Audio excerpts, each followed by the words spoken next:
y'all, I'm Elisa, the Scrappy Wife behind ScrappyWife.com, and today I'm working in my art journal.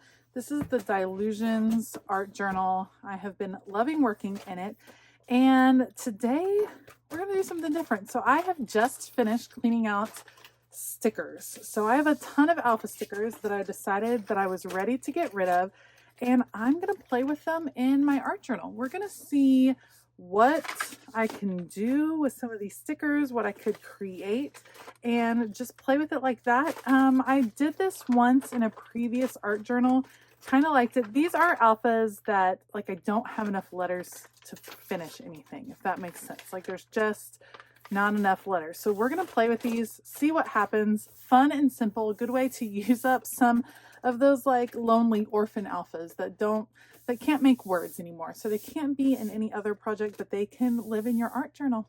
All right, so I will put you guys on fast forward. Let's go. All right, so as I get started in this video, I want to talk a little bit about what happens when you hit a wall in a project. I hit a big wall in this project, and I probably should have anticipated that it was going to come, but I tried to force my way through it. And in the end, I wasn't super pleased with the result. I wasn't really pleased with how this particular project came out, and that happens sometimes. And I always like to share those times with you guys on YouTube because I want you to know that it's okay and that it's perfectly normal that sometimes you just make art that you don't like. And that happens to everyone, even people that are doing tutorials on YouTube. And I just want to kind of normalize that in case you think that all of my projects turn out perfectly or just like how I envisioned, because that is certainly not the case. And that wasn't the case with this particular art journal entry.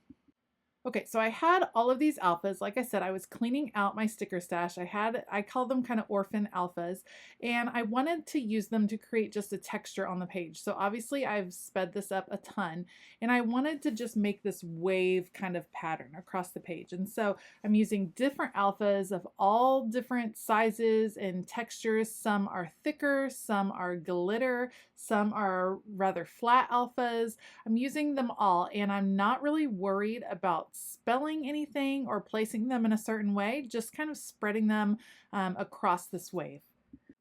It probably took a good 20 to 25 minutes to place all of the alphas on the page. And in the end, I'm actually really pleased with the result thus far. I actually didn't mind the colorway that I had going. I liked the texture. I liked the interest. I liked the motion because of the wave. Instead of going in a straight line, I liked that wave. I liked it thus far. And then I tried to keep going. So a part of me at the point where I was done putting alphas wanted to say, hey, that's it. That's where I want to stop today. It had been a long week of filming, and I was feeling a little bit creatively done, which happens to me from time to time, and usually it just means I need a break. But I really wanted to finish this film, so I really kept going, and maybe I shouldn't have. So I feel like you need to listen to your brain. When it's telling you I'm out of ideas, maybe stop. Okay, so I like it. I'm going to keep going though. So at this point I have white gesso, and I'm covering the whole thing with white gesso. The idea being that I will start from a blank palette and that these letters will become more of a textured detail than a color detail.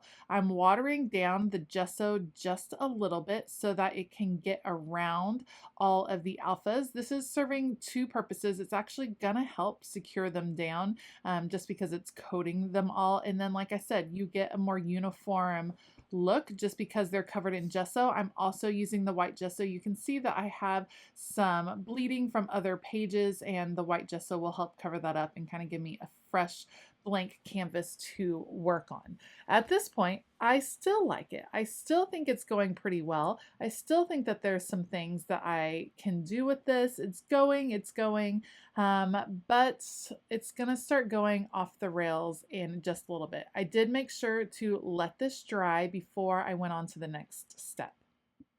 The next step was where I started to feel like I was getting lost a little bit, and that my creativity was not really speaking to me. I felt like I was forcing it. So we're going to add color. I'm going with some acrylic paint over top the gesso, and I wanted to have an ombre feel. Part of the issue was my supplies. My acrylic paint has not necessarily aged super well. It's kind of older from Target, so there are some paints that have like dried up a little bit. It just wasn't getting the kind of consistency that I wanted, and it was really inconsistent from paint to paint. So that is something that I can control and something I should take a look at. The second was I didn't like the colors in the end, which is surprising because I love purple, and that's why I went with purple, was because I wanted that feel. I wanted the ombre feel because I wanted the subtleness, and it just wasn't coming across. And right now you can tell it's kind of a hot mess express going on. You're gonna end up seeing the texture. It takes a few coats over it. I have to coat it, let it dry, coat it, let it dry. We're gonna fade into some blue right here. This is like a sky blue, and then we're gonna end with a spa color, and that's gonna come, the ombre does come across eventually. It was just hard to get over the texture of the letters to get the blending that I wanted. And then some letters coated easier than others because, like I said, it's all different kinds of materials. So I was having a little trouble getting the dark feel and getting a blend up top. So I'm going to keep working on that up here. It was like there maybe was some gesso that maybe wasn't totally dry.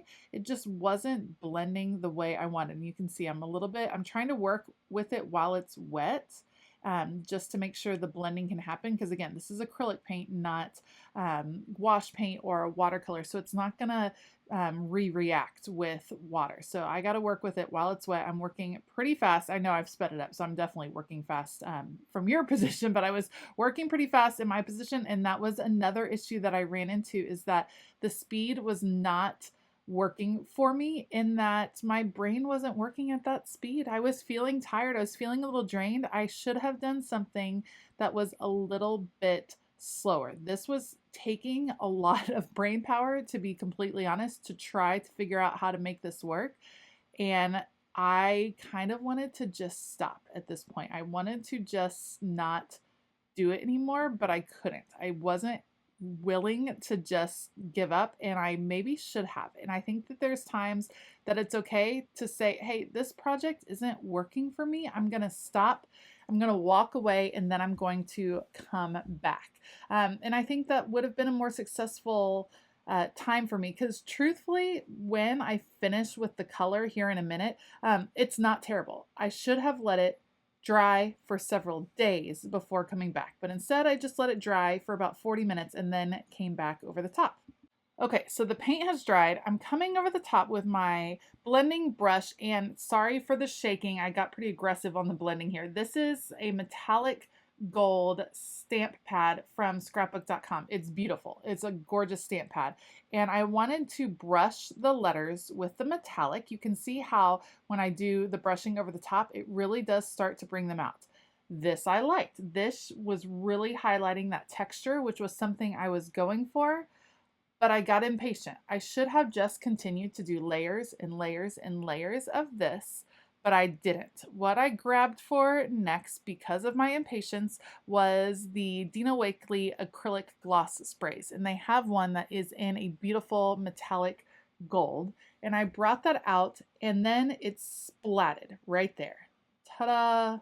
Big old splat. So then I had to kind of work with the splat. So I'm basically putting paint down and rubbing it in with my fingers, trying to highlight some of the raised sections. And it is, you can see they're coming out, but that splat kind of threw me for a loop. Didn't like it. Felt like I was now adding way more gold than I had intended to add, and that it was uneven across the page. Just wasn't liking it. I'm going to add splatters because generally that's something I like to do. So splatter-rific around the page. And then letting that dry, I come to a different section. The plan had always been that all of the letters and the paint were going to be a background. And what would I put on top of the background? I had no idea. I didn't know what I wanted to put. So usually my go-to is some collage pieces. These are from Dita Wakley. This is a piece that I had in the big piece that is gold and says love. I had that in my stash. And I thought, well, this girl's kind of looking up. She's seeing the letters float. That can kind of go. I'm going to add some string just for more texture and messiness in the purple. I'm going to place this girl down. That wasn't the right thing to do. You guys, if I had thought a little bit, I'm adding some gold to the girl. I'm adding some gold lines. It just doesn't feel incorporated. And the problem was I should have added alphas over the top of that girl. Like, she's sitting on top of the alphas. She needed some alphas surrounding her. And that wasn't, it didn't work. It didn't work how it was. So you can see I go all the way, I go as far as to add Fabri-Tac to make sure that this sticks down because the adhesive wasn't really sticking to the acrylic paint. Fabri-Tac, and I don't like it. I end up pulling this up because it's not right. It doesn't look good. It's not what I wanted. It wasn't the vision. I pull it up. You can see I'm forcing it. I'm going to try to find another girl that this one is looking towards that I think maybe will work. It was too much. And I was getting really frustrated. And so you can see I'm going to tear this girl and see if I want to use her up in the corner. They just feel unincorporated to the page. It doesn't look good. So I'm just going to rip it all up, glue and all. Like, I'm going to rip it up, take it out, take the strings off. No, thank you. So I have these gold waves that I had on the page. We're going to continue those down towards the bottom. This is with an acrylograph pen. Works really well in your art journaling. And we're going to include those. Now, I could have left it here. Again, I should have said, I'm going to walk away. I need a moment. I need to think about this. I need a fresh eyes the next day. But I forced it and I hit a wall, and I'm just going to keep preaching this to you and saying it out loud so that I will continue saying it to myself. It's okay to take a break from a project. You don't have to finish things in one sitting. It's okay to walk away from art. Even if it starts speaking to you in the beginning and then suddenly stops, it might not be ready to finish what it wants to tell you, if that makes sense. Or you might not be ready to finish expressing what you wanted to express. And so here's what I'm doing. This is where I'm like, oh, what was I doing? I wanted to find the words to love, or the letters to love. So I find L-O-V and then a backwards E. Really, I find L-O-Y-E, and then I only color the top of the Y. We're going to make that look like love. Kind of. I colored it over with the pen so that those would jump out, and then I'm going to add some black. The black got messy. You guys, in the end, I ended the video. I decided to walk away. Will I come back to this page? I hope that I will, because I don't like how it came out. I don't want it to stay in my art journal, but my art journal does kind of tell a story of my journey as an artist in this particular time. And so, you know what? It's there for now. Maybe I will feel inspired. Maybe I'll look at it in a few days with fresh eyes and have a different plan for what I want to do. But for right now, I have to take a break. And if you hit a wall in the midst of a project, that's okay. Take a break. You can't always force it.